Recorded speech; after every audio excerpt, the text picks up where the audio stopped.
Yangi imkoniyatlar sari qadam qo'ying. Kelajagingizni bugundan boshlang. Namangan tuman 1-son texnikumi. Zamonaviy bilim, kuchli ustozlar va ishonchli kelajak manzili. Bu yerda siz zamonaviy kasblarni egallaysiz, amaliy bilimlar olasiz. Kelajak kasbingizga mustahkam poydevor qurasiz.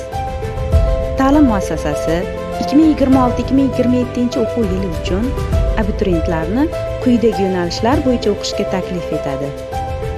9-sinflar negizida avtomobillar servisi, kunduzgi va dual ta'lim. Grafik va dizayn texnologiyasi, kunduzgi ta'lim. Traktor va agrotexnikalar mashinisti, kunduzgi va dual ta'lim. Po'lat quyuvchi, dual ta'lim. Moda va tikuv ishlab chiqarish texnologiyasi, kunduzgi va dual ta'lim. Elektr jihozlariga xizmat ko'rsatish va ta'mirlash, kunduzgi ta'lim. Melioratsiya texnikasi operatori, kunduzgi va dual ta'lim. 11-sinf negizida avtomobil transporti servis muhandisi, kunduzgi ta'lim. Yuk va yo'lovchi tashishni tashkil etish va boshqarish, kunduzgi ta'lim. Yonilg'i quyish shoxobchalarida servis xizmat ko'rsatish, kunduzgi ta'lim. Yengil sanoat texnologi, ishlab chiqarish turlari bo'yicha dual ta'lim.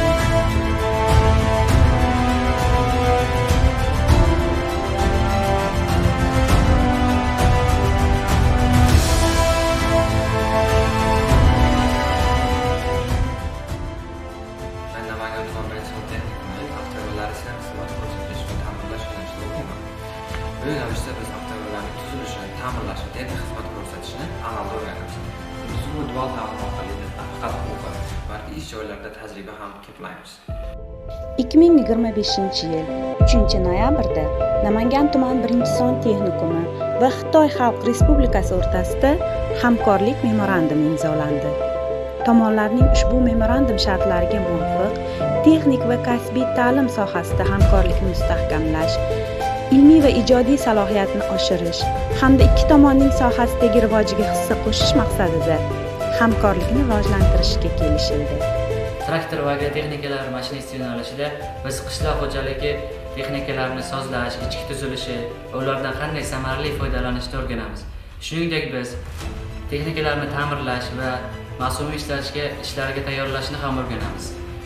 Kelajakda dual ta'lim va kunduzgi ta'limda olgan nazariy bilimlarimizni amaliyotda qo'llaymiz. Kelajakda men nafaqat yetuk kadr, balki shu olgan bilimlarimni qishloq xo'jaligida qo'llay oladigan yetuk mutaxassis bo'lib yetishmoqchiman.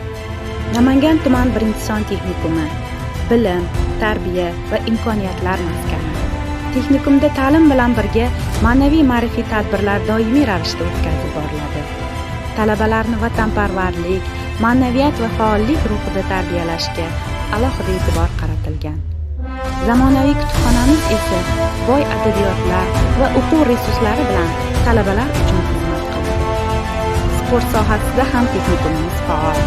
O'quvchilarimiz turli sport musobaqalarida nafaqat tuman, viloyat va hatto respublika miqyosida g'oliblikni qo'lga kiritib kelmoqdalar.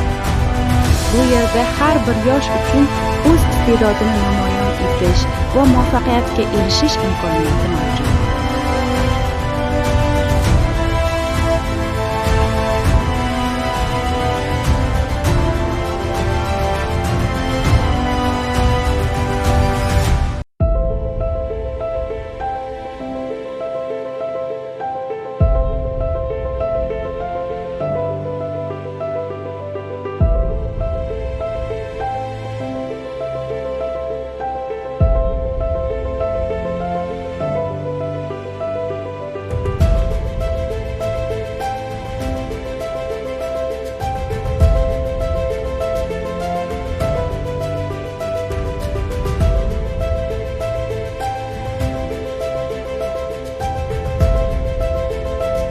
kompyuter grafikasi va dizayn operatori yo'nalishida kunduzgi ta'limda o'qiyman. Bu yerda bizga dizayn asoslari, reklama maketlarini tayyorlash va vizual loyihalar tayyorlash o'rgatiladi.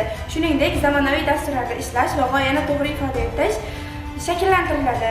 Va menga eng yoqqan jihati amaliy va nazariy ishlarga katta e'tibor beriladi. Men o'zim ishonamanki, bu yerdan malakali dizayner bo'lib chiqib ketaman.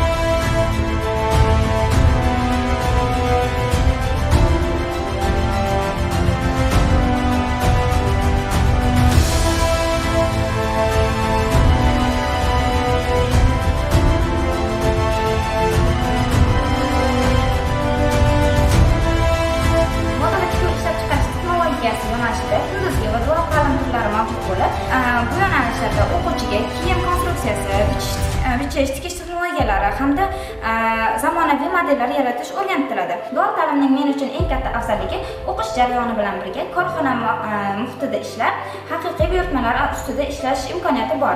Shu orqali biz nafaqat o'rganamiz, balki tayyor mahsulot yaratish mas'uliyatini ham his qilamiz. Bu yo'nalish menga kasbiy mahoratimni tez va mustahkam rivojlantirish imkoniyatini beryapti. Yurtimiz taraqqiyotiga hissa qo'shishni istaysizmi?